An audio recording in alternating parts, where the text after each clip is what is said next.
My sister said in front of everyone, "You're just a waitress. You're nobody." But when I turned out to be the owner of the very restaurant where she was holding her engagement party, I simply smiled and had her reservation cancelled. "You're just a waitress. You're nobody." My sister's voice cut through the crowded restaurant dining room, louder than the clinking glasses, the laughter, and the soft jazz playing from the speakers. She smiled while saying it, surrounded by her fiancé, his family, and nearly everyone who mattered to her.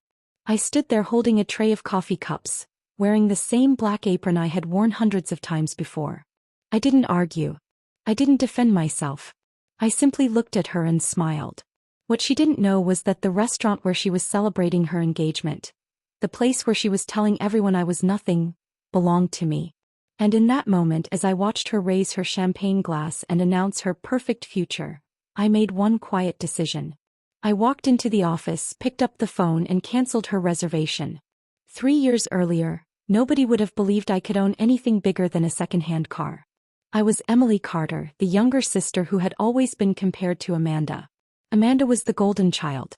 She graduated from college with a business degree, married into a wealthy family, and filled social media with photos of vacations, designer clothes, and expensive dinners. I was the one who stayed behind, working double shifts at restaurants in Chicago while trying to figure out what I wanted from life. The funny thing was, I actually loved restaurants. Not just the food, the people, the energy, the way a quiet room could transform when families celebrated birthdays, anniversaries, and new beginnings. I loved watching strangers walk in tired and leave smiling. Amanda never understood that. To her, serving people meant you were beneath them. I remembered one Thanksgiving dinner when she looked around the table and asked, "So, Emily, are you still carrying plates for a living?" Everyone laughed. I forced a smile and reached for the water pitcher. "Yes," I said.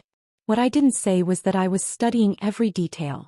The way managers handled complaints. The way chefs organized kitchens. The way customers reacted to menus. Every restaurant I worked in became a classroom.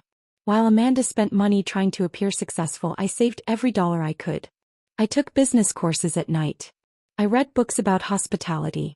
I met owners and asked questions until some probably thought I was annoying. Then one cold evening, everything changed. I found an old Italian restaurant in downtown Chicago that had been struggling for years. The owner wanted to retire. Most people told me I was crazy when I mentioned buying it. "You've been a waitress your whole life," a former coworker told me over coffee. "That's a huge risk." Maybe it was. But I knew restaurants. I knew customers. I knew what people wanted to feel when they walked through the door. So I used my savings, took a small business loan, and bought it. The first months were brutal. I slept 4 hours a night. I cleaned tables myself. I worked in the kitchen when someone called out. At 3 a.m. I would sit in my empty restaurant with a cup of coffee, listening to late-night television playing quietly in the corner. Sometimes I would open the refrigerator and stare into the cold white light, wondering if I had made the biggest mistake of my life. Slowly, people came back. The menu changed. The reviews improved. The restaurant became one of the most popular spots in the city. I hired a great team, created a loyal customer base, and eventually expanded. But I kept my name private. I didn't need recognition. I just wanted to build something real. Then came the day Amanda called. "Emily, I need a favor." I already knew that tone. Amanda never called unless she needed something. "My engagement party is next month. I want the best table in the restaurant downtown." I looked at the reservation request on my computer. My restaurant. She had no idea. "The best table?" I asked. "Obviously," she replied. "My fiancé's family is important. I need everything to be perfect." I almost laughed. Not because it was funny. Because after all these years she still thought importance came from money and status. I approved the reservation. I wanted to see it. I wanted to understand if anything had changed. It hadn't. On the night of the party, Amanda walked in wearing a designer dress, holding hands with her fiancé, Daniel. She looked around the restaurant proudly. "This place is amazing," she told everyone. I watched from the hallway. The same woman who had mocked me was now celebrating inside the dream I had built. Then one of the servers accidentally mentioned my name. Emily, the owner, asked us to make sure everything was perfect tonight. Amanda turned. "Emily." Her smile disappeared for half a second. Then she laughed. "Wait. You mean the owner has the same name as my sister? I stepped forward. I am your sister. The room went silent. Daniel looked confused. Amanda stared at me. Then came that sentence. You're just a waitress. You're nobody. The words weren't a surprise. They were confirmation. Confirmation that she had never really seen me. Not the years of work.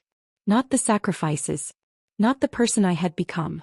She only saw the version of me she created in her mind. So I walked away. Not angry. Not crying. Just finished. I entered my office and looked at the reservation details. Then I called my manager. Please cancel the private engagement party reservation. Are you sure? He asked. I looked through the glass wall at Amanda laughing with people who didn't know the truth. Yes. And refund everything immediately. The next morning my phone exploded. Amanda called 23 times.